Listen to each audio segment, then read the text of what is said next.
ఇంత చెప్పిన తర్వాత కూడా మీకేం అర్థం కాకపోతే just get the hell and heaven sir. Guys Pappu pass అవగా. సో ఇప్పుడు మనం వెళ్ళి మన లైసెన్స్ కి అప్లై చేసుకుందాం, పర్మనెంట్ లైసెన్స్ కి. Flash back. Bros, so basically మన టెస్ట్ జరిగేటప్పుడు if one wanted to be write a driving licence test, first మనం వచ్చేసి రిటర్న్ టెస్ట్ రాస్తాం అనమాట. రిటర్న్ టెస్ట్ కొన్ని డమ్స్ అవి ఇవి స్టఫ్ అయితే ఉంటాయి. దాని తర్వాత మనం టెంపు తెచ్చేసుకుంటాం అనమాట. టెంపరీ లైసెన్స్ వస్తుంది, 1 year వరకు వ్యాలిడిటీ ఉంటుంది. దీని తర్వాత ఈ 1 year లోపల మనం డ్రైవింగ్ టెస్ట్ చేయాలన్నమాట. ఐ మీన్ రోడ్ టెస్ట్ చేయాలన్నమాట. రోడ్ టెస్ట్ చేసేటప్పుడు వాళ్ళ పోర్టల్స్లలో వెళ్ళి అప్లై చేసుకుంటాం అనమాట. సో పర్టికులర్లీ హోహాయిలో కూడా కొన్ని ఆన్లైన్ ఉంటాయి, కొన్ని ఆఫ్లైన్ కూడా ఉంటాయి, ఏది రిటర్న్ టెస్ట్వి. కానీ అవి కొన్ని ప్లేసెస్కి మాత్రమే వర్తిస్తాయి అనమాట. సో మనం ఉన్న ప్లేస్కి వర్తించదు. సో ఆఫ్లైన్ వెళ్ళి రాయాల్సిందే. వెళ్ళి రాసేసాము. అండ్ దాంట్లో కూడా మార్క్స్ ఉంటాయి అన్నమాట. ఒక 40 ఉంటే 30 కరెక్ట్ అయితే సరిపోద్ది అనమాట. ఐ మీన్ 40 క్వశ్చన్స్లో 30 కరెక్ట్ అయితే సరిపోద్ది అనమాట. అండ్ నెక్స్ట్ వచ్చేసి coming to the road test నువ్వు రాయాలి అనుకుంటున్నావు అని అంటే మళ్ళీ అందులో 2 టెస్ట్లు ఉంటాయి. ఒకటి వచ్చేసి మాన్యువబిలిటీ టెస్ట్ ఉంటుంది, ఇంకొకటి వచ్చి రోడ్ టెస్ట్ ఉంటుంది. మాన్యువబిలిటీ టెస్ట్ అంటే నేను మీకు ఇప్పుడు విజువల్ చూపిస్తాను. And coming to the road test అయితే మామూలుగా రోడ్ టెస్ట్ ఉంటుంది అనమాట. మన ఒక కమ్యూనిటీలోకి తీసుకెళ్తాడు, కొంతమందిని హైవే పైకి తీసుకెళ్తాడు, కొంతమంది నార్మల్ రోడ్ పైన తీసుకెళ్తాడు, స్పీడ్ లిమిట్ చెక్ చేస్తూ ఉంటాడు, స్టాప్ సైన్స్ దగ్గర చెక్ చేస్తూ ఉంటాడు, ఇండికేటర్స్ కరెక్ట్ వేస్తున్నామా లేదా చెక్ చేస్తుంటాడు, ఇవన్నీ చెక్ చేస్తుంటాడు.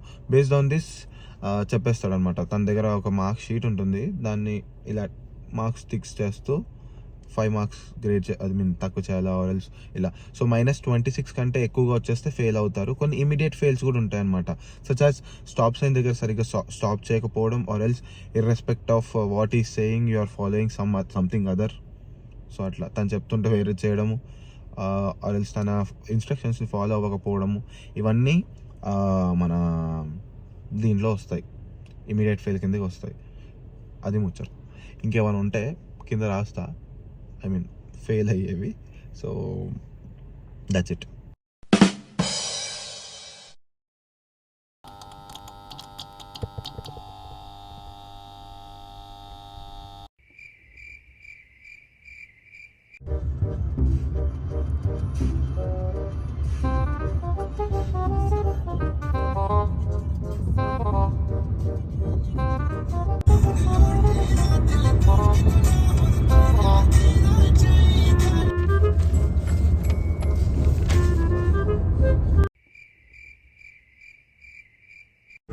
సో మా బ్రోస్, ఇదే డ్రైవింగ్ టెస్ట్ అవుతుందేంటి.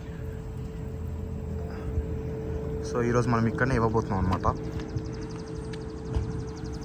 మనం చెక్ ఇన్ చేద్దాం ఇప్పుడు. ఇదే చెక్ ఇన్ చేయాల్సిన ప్లేస్.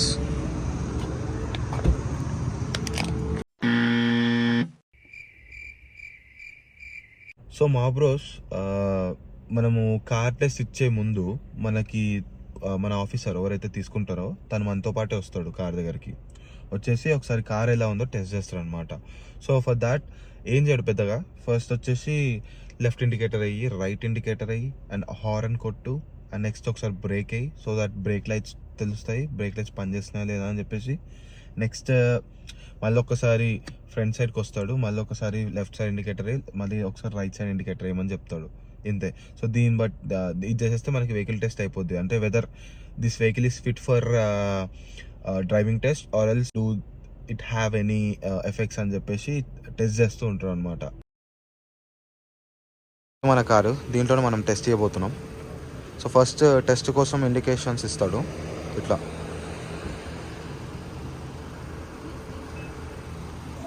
ఇటు నైస్. వదిలే మళ్ళీ ఇండికేటర్స్ అయ్యి అటు ఇటు. Perfect.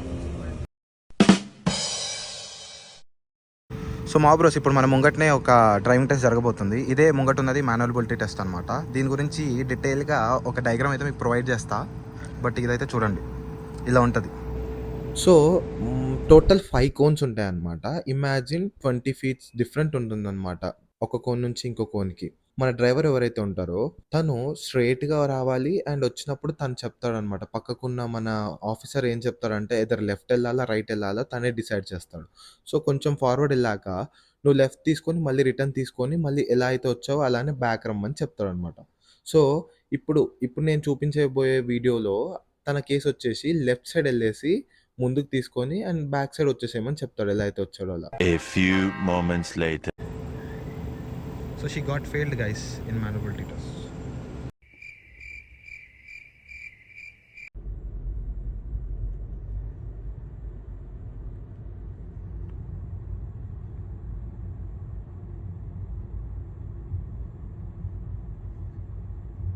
Later. Guys Pappu pass हो गया. సో ఇప్పుడు మనం వెళ్ళి మన లైసెన్స్కి అప్లై చేసుకుందాం, పర్మనెంట్ లైసెన్స్కి. బ్రోస్ ఈ లోపట్నే మనము ఇప్పుడు డాక్యుమెంట్స్ ఇస్తాం అనమాట. సో దట్ మనకు ఒక అప్లై చేస్తాం అనమాట లైసెన్స్కి. సో దీనికి ప్రతి పేపర్ ఇంపార్టెంట్ అనమాట. పేపర్ చాలా ఇంపార్టెంట్. పేపర్ లేకుండా $8 బొక్క పెట్టుకుని అనమాట. రిక్వైర్డ్ పేపర్స్ అన్ని నేను మీకు పక్కకు డిస్క్రిప్షన్లో పెడతాను, చూడండి. One eternity later. మా బ్రోస్ ఇప్పుడే మనం డాక్యుమెంటేషన్ చేయించుకున్నాం. గంటన్నర కూర్చోబెట్టింది. లేక నాకు ఒక ముసలిది వచ్చింది. దానిపైన ఆల్రెడీ స్లాత్ ఉందన్నమాట. స్లాట్ అంతా మీకు తెలుసా, స్లోగా చేస్తుంది. మీకు పిక్చర్ చూపిస్తా. దానికి తగినట్టే చాలా స్లోగా చేసింది. గంటన్నర కూర్చోబెట్టింది. బుర్ర పాడైపోయింది. నా లైసెన్స్ ఎక్స్పైర్ అయిపోయింది అంటుంది, అదంటుంది, ఇదంటుంది, ఏమేందో అంటుంది. బట్ మొత్తానికి Pappu finally got driving licence. So yes, ఈ డ్రైవింగ్ లైసెన్స్ మనం ఒహాయోలో తెచ్చుకోవడానికి ఈ డ్రైవింగ్ లైసెన్స్ మనం ఒహాయోలో తెచ్చుకోవడానికి అయిన ఖర్చు ఫస్ట్ టెంపరరీ లైసెన్స్ అనమాట. టెంపరరీ లైసెన్స్ వచ్చేసి $30 తీసుకున్నారు.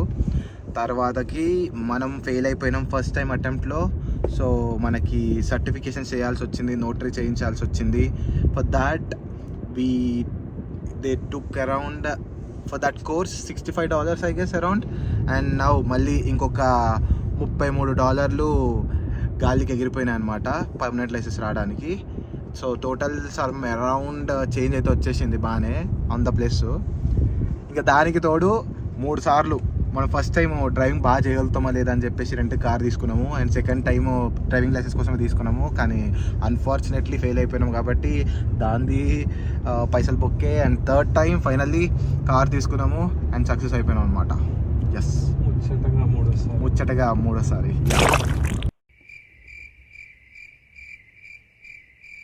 సో ఇది చూసారా, దిస్ ఈజ్ ఫామ్ అనమాట. ఇక్కడ పాస్ అవుతామా, టెస్ట్ అవుతామా, మనం ఎక్కడెక్కడ మిస్టేక్ చేసినామో అన్నీ ఇక్కడ ప్రొవైడ్ చేస్తారనమాట. సో ఫస్ట్ టైం మనం ఎక్కడ ఫెయిల్ అయిపోయినామంటే అంత బాగానే చేస్తాం. మేబీ ఆ మూడ్ అనుకుంటా, వాడి mood. So instructor mood. So stops అయిన దగ్గర నేను స్టాప్ చేయాలి అని చెప్పేసి ఇమీడియట్ ఫెయిల్ కింద చేసేసి కన్సిడర్ చేసేసి నాకు ఫెయిల్ సర్టిఫికేట్ చేతిలో పెట్టిండు. సో దాని తర్వాత మళ్ళీ ఏం చేయాలి అని నేను అడిగితే, సో ఈ సైడ్ దట్ మనం ఒక కోర్స్ తీసుకోవాలని చెప్పేసి ఒక కోర్స్ లింక్ ఇచ్చాడు. నేను అది ప్రొవైడ్ చేస్తాను. ఆ కోర్స్లోకి వెళ్ళేసి ఆ కోర్స్ చేశాక సర్టిఫికేట్ తీసుకొని రమ్మన్నాడు. అండ్ నెక్స్ట్ 24 అఫిడవిట్ అని చెప్పేసి ఒక ఫామ్ ఇచ్చింది అనమాట. దాన్ని ప్రింట్అవుట్ తీసుకొని మనము ఒక ఆల్రెడీ లైసెన్స్డ్ డ్రైవర్ ఉన్న అతని దగ్గరికి వెళ్ళేసి అతని దగ్గర మనం ప్రాక్టీస్ చేసినట్టు అది ప్రూఫ్ అనమాట. సో దాన్ని మనం నోటరీ చేయిస్తాం అనమాట. సో నోటరీ చేయించేసి like basically banks or else notary చేయించే వాళ్ళని అడిగితే వచ్చేస్తుంది. సో వాళ్ళు స్టాంప్ కొట్టేసిస్తే ఆ 2 డాక్యుమెంట్స్ తీసేసుకొని అండ్ సెకండ్ టైం మనం టెస్ట్కి అయితే వచ్చేసినాం. అది ముచ్చట. అండ్ ఎస్, ఈసారి మనము చేసిన మిస్టేక్స్ వచ్చేసి నథింగ్ మచ్. ఒకటి స్పీడ్ లిమిట్, అంటే ఏదో ఫ్లోలో అక్కడ లిమిట్ 35 కనబడేసరికి రేస్ చేసిన, కానీ అది బోర్డ్ దాటినాకే రేస్ చేయాలని చెప్పేసి టికెట్ మార్క్స్ వేసాక తెలిసింది. But that's okay, everything is an important. Nothing much. I got just -10 points. Under -26 కంటే ఎక్కువ వచ్చేస్తే ఫెయిల్ అయిపోతాం అనమాట. సో మనకి -10 వచ్చింది కాబట్టి పాస్ట్.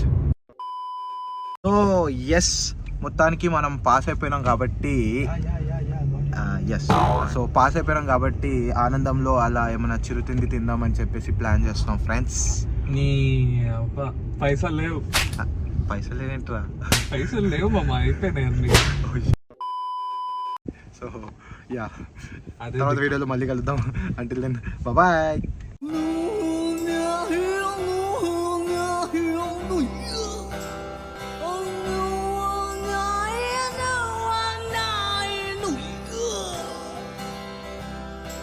No.